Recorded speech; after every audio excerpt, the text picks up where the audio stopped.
నిర్మల్ జిల్లా సూర్జాపూర్ బానుకుర్తి రహదారిపై రైతులు బైఠాయించి రాస్తారోకో చేశారు. ధాన్యం కొనుగోలు కేంద్రాల వద్ద ధాన్యం తూకం వేయడం లేదని, తూకం వేసిన ధాన్యం తరలించడం లేదని వారు ఆవేదన వ్యక్తం చేశారు.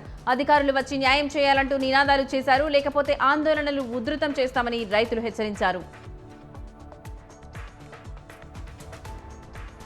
ఏపీలోని ప్రతి విద్యార్థికి నాణ్యమైన విద్య అందేలా ప్రభుత్వం చర్యలు తీసుకోవాలని బీసీవై పార్టీ నేతలు డిమాండ్ చేశారు. ఈ మేరకు వారు అన్నమయ్య జిల్లా కలెక్టర్కు వినతి పత్రం సమర్పించారు. ప్రైవేట్ విద్యాసంస్థలపై పర్యవేక్షణ బలోపేతం చేయాలని డిమాండ్ చేశారు. ప్రజా సమస్యల పరిష్కారానికి బీసీవై పార్టీ ఎప్పుడూ పోరాటం చేస్తుందని నాయకులు తెలిపారు.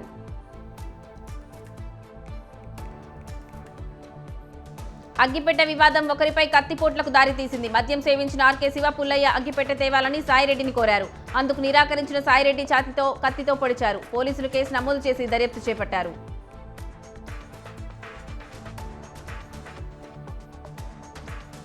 ఖమ్మం జిల్లా సత్తుపల్లి మండలంలో కాలం చెల్లిన వంట నూనె ప్యాకెట్లు క్యాన్లో కాలువలో కనిపించడంతో కలకలం రేగింది. గుర్తు తెలియని వ్యక్తులు వేల లీటర్ల వంట నూనెను కాలువలో పారబోశారు. నారాయణపురం, సిద్దారాం గ్రామాల మధ్య ఉన్న వంతెన కింద కాలువలో వంట నూనె ప్యాకెట్లు క్యాన్లు కనిపించాయి. దీనికి బాధ్యులపై కఠిన చర్యలు తీసుకోవాలని స్థానికులు డిమాండ్ చేశారు.